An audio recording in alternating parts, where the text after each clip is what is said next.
नमस्कार. मऊ लुसलुशीत पुरणपोळी होण्याकरता काय करायचं पाहूया. सर्वप्रथम मी डाळ घेतलेली हरभऱ्याची, त्याला स्वच्छ पाण्याने धुवून घ्यायचं आहे आणि ती डाळ धुतल्यानंतर आपण त्याला कुकरला लावायचं आहे. त्यात मी थोडंसं तेल टाकलेलं आहे आणि थोडी हळद घातलेली आहे आणि 3 शिट्ट्या होईपर्यंत आपल्याला त्याला शिजून घ्यायचं आहे. तोपर्यंत शिट्ट्या होतात तोपर्यंत आपण पीठ मळायला घेऊया. थोडंसं मीठ टाकलेलं आहे आणि पाण्यातच मी हळद टाकलेली आहे जेणेकरून ते पूर्ण पिठाला लागेल. आणि मग आपल्याला पीठ असं मळून घ्यायचं आहे, चांगलं एकजीव गोळा करून घ्यायचा आहे पिठाचा. आपलं कणिक मळून झालेलं आहे. आता या कणिकेला आपल्याला थोडं पाण्यात ठेवायचं आहे. तासभर तरी आपल्याला त्याला भिजू द्यायचं आहे जेणेकरून ते सॉफ्ट होईल. आता बघूया आपण आपली हरभऱ्याची डाळ शिजलेली आहे का. तर बघा मित्रांनो, आपली छान डाळ अशी शिजलेली आहे. आता आपल्याला हिला एका चाळणीत काढून घ्यायचं आहे आणि मॅशरच्या साह्याने आपल्याला तिला मॅश करायचं आहे. मॅश झाल्यानंतर आपण पुरणाची तयारी करायला घेऊया. इथे मी मिक्सरच्या भांड्यात थोडी विलायची आणि साखर घेतलेली आहे जेणेकरून ते चांगलं मिक्स होऊन जाईल. आणि त्याच्यानंतर हे मिश्रण मी काढलेलं आहे मिक्सरला. एका टोपात आपल्याला पुरण घ्यायचं आहे. त्याच्यात जेवढं आपण डाळ घेतली तेवढीच आपल्याला साखर टाकायची आहे.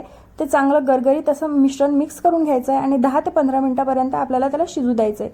त्याच्यानंतर माझं पुरण शिजलेलं आहे. आता कणिक काढायची आपल्याला पाण्यातून आणि त्याला चांगलं मळून घ्यायचं आहे. मळल्यानंतर आपण जेवढा पिठाला गोळा घेतला तेवढाच आपल्याला पुरणाचा सुद्धा गोळा घ्यायचा आहे आणि त्याचं तोंड बंद करून आपल्याला अशी पोळीसारखं त्याला लाटून घ्यायचं आहे. अगदी हलक्या हाताने लाटायचं आहे, काठाकडून लाटायचं आहे जेणेकरून आपली पोळी फुटणार नाही आणि एक समान लाटायची आहे. आता ही पोळी तव्याला थोडंसं तूप लावून टाकायची आहे. आलटी पलटी करून याला चांगलं असं पाचून घ्यायचं आहे आपल्याला आणि तूप लावायचं आहे थोडंसं जेणेकरून ही चांगली होईल. बघा कशी छान पोळी फुगलेली आहे आणि लुसलुशीत नरम अशी पोळी आहे.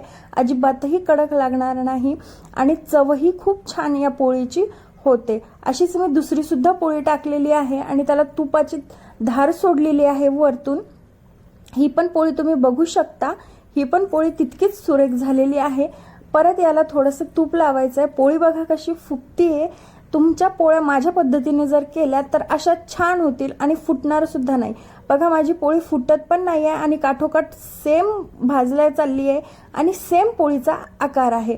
बघा कशी वाटली पोळी कमेंट करून नक्की सांगा. आणि जर तुम्हाला माझ्या रेसिपीज बघायच्या असतील तर माझ्या चॅनलला शेअर करा, लाईक करा, सबस्क्राईब करा.